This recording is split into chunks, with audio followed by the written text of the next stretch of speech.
The Eagle Eyes Project was created by Professor Jim Gibbs at Boston College, and it's a software that replaces the mouse with eye movement. So it gives young, severely disabled children or young adults, or whatever stage they are in their life, to be able to communicate using electrodes to censor their eye movement to detect something on the screen. Really nice out. Emery, can you smile? Can you say hi? Emery, look. Look over here. Say hi. Hi. Hi. Having the teenagers help at Mill Creek Elementary, at Jordan Valley School, and at Taylorsville High has been absolutely incredible. Emery is sassy. She is electric. She's a little girl. She's maybe 4 years old, I guess, 4 or 5. She's electric. If you could plug her into a generator, she could light Chicago.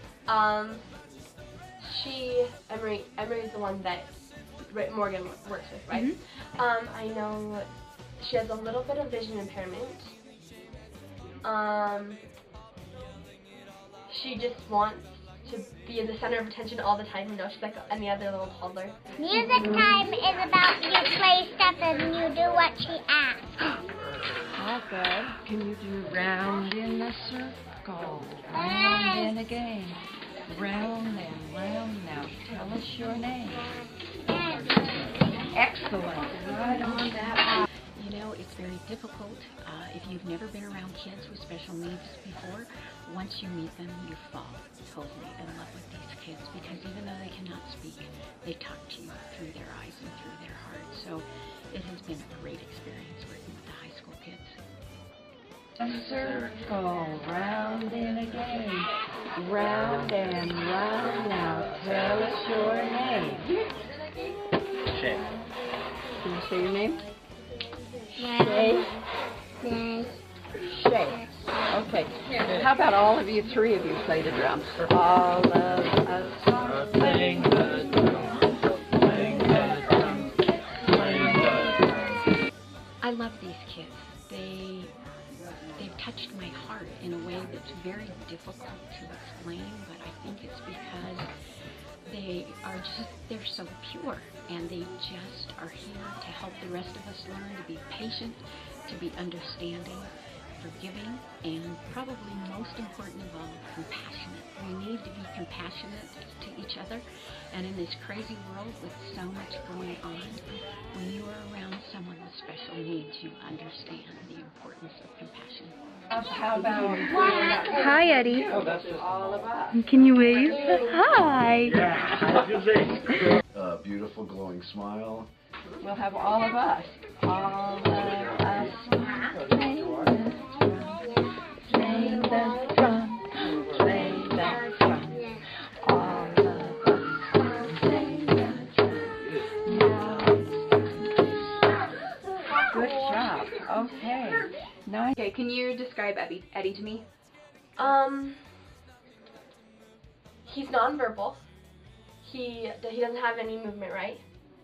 I know that he's trapped inside his body, but I haven't seen him very much. I'm trying to, think, and I know, is he the one who kicks his legs? Mm-hmm. Okay, so I know that probably that kicking legs, is him trapped inside of his body, and I know that he has like a big personality. He always opens his mouth and you can see his teeth, and he just wants to do as much as he can, but his body doesn't let him, I think. Damn, my hands are full. Where are we sitting? So can you tell me who this is? This is Corydon. Can you talk a little louder? This is Corydon. How long have you been working with him? About 8 months. 8 months. So what do you like most about working with him? He really likes to sing. What songs does he know? He knows all the Disney songs, all the fun songs. Can you sing, Corydon?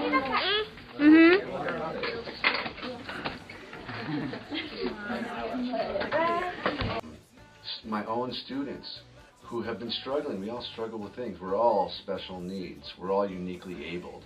And to see students who have been suffering from depression, from anxiety, from a plethora of different challenges that we face. My father always said there were no problems, only challenges. And plenty of challenges, and I've seen students rise up out of that. A simple shift in their environment, a shift in their understanding of their vitality, a shift in their understanding of the impact they can have on the world in which they live leads to the best rewards of all. What are you doing, Emery? You know, one time this little girl came to my house for my dad to help train her parents. And she was probably like 2 years old, and she was tiny. She was little and like precious and perfect. She was like a newborn baby. You just want to stare at them all day long. And they hooked her up, and she didn't get it for a while. And she had a really hard time trying to figure it out, you know, and she didn't like how it felt on her face or how she was being positioned. She just didn't like it. But after a couple times, you could just like see it in her eyes that she knew that she was like what she was doing. She knew that she was like learning and telling everyone like that she could get this little alien to fall from the sky or whatever she was doing. But you just see, you know, that these young children are experiencing something that most children do ever since they're born, that they've never had the opportunity to. My favorite are the ones who are not comfortable with special needs, you know, and they go in and they walk in and you can tell, you know, they see, here's how far the wall, you know, they walk in, they're awkward, they're worried about different elements of working with special needs kids, and to watch them, and it doesn't take very long, you know, it doesn't take but a couple visits before they get more and more and more comfortable.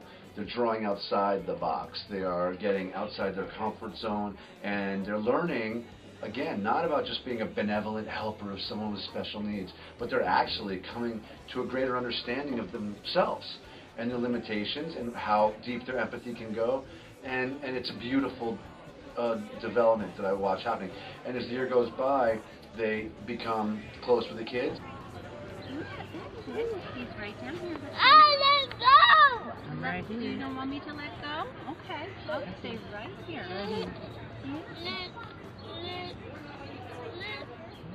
I got you. The kids?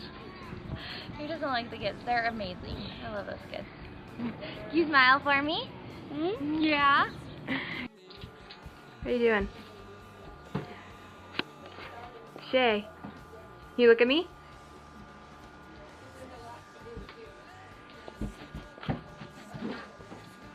Shay, the kids who have worked with Shay, he's a little boy who has a great deal of energy, but he's also very emotionally accessible. What do you like working about? What do you like us? What do you like us? You want to get through our money. The kids who have worked with him, he wants to be near them. He wants them to, you know, pick me up, you know, hold my hand, give me a hug, and he is again spitfire, happy, wonderful, smiling kid. Put on your shoes.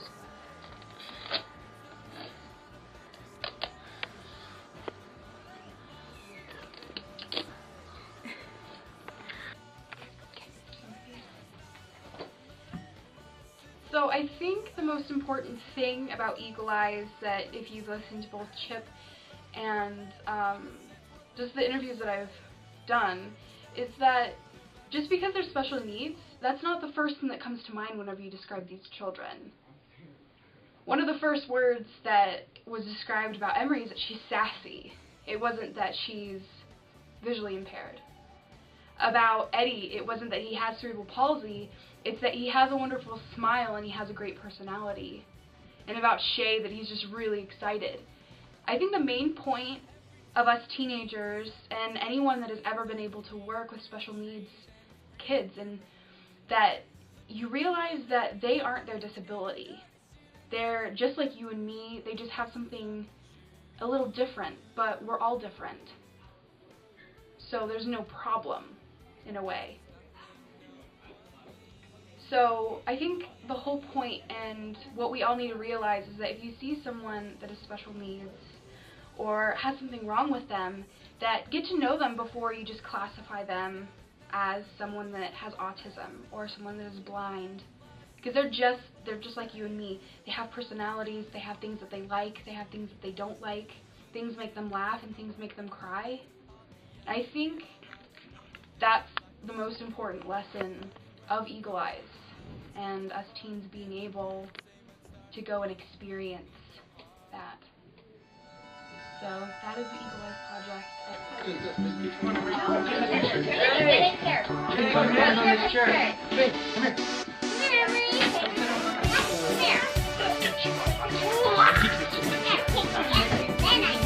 This way. This way. Up. Twirl. There. So, do your thing again, Chip.